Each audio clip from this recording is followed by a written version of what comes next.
देवराजसेव्यमानपावनाग्रिपङ्कजं व्यालयज्ञसूत्रमिन्दुशेखरं कृपाकरं नारदादियोगवृन्दवन्दितं दिगम्बरं काशिकापुरादिनाथकालभैरवं भजे। भानुकोटिभास्वरं भवाब्धितारकं परं नीलकण्ठमीप्सितार्धदायकं त्रिलोचनं कालकालमाम्बुजाक्षमस्तशून्यमक्षरं काशिकापुरादिनाथकालभैरवं भजे। शूलटङ्कपाशदण्डपाणिमादिकारणं श्यामकायमादिदेवमक्षरं विरामयं भीमविक्रमं प्रभुं विचित्रताण्डवं प्रियं काशिकापुरादिनाथकालभैरवं भजे।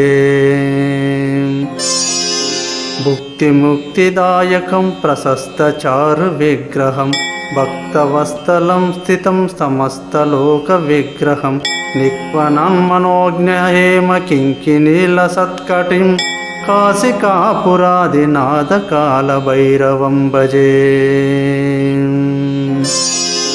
धर्मसेतुपालकं स्वधर्ममार्गनाशकं कर्मपाशमोचकं सुशर्मदायकं विभुं स्वर्णवर्णकेशपाशशोभिताङ्गनिर्मलं काशिकापुरादिनाथकालभैरवं भजे।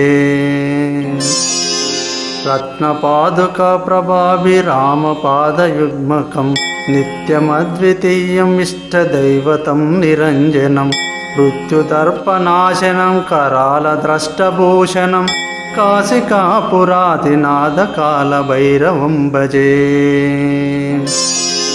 अट्टहासभिन्नपद्मजाण्डकोशसन्तितं दुष्टपातनष्टपापजालमुग्रशासनम् अष्टसिद्धिदायकं कपालमालिकाधरं काशिकापुरादिनाथकालभैरवं भजे।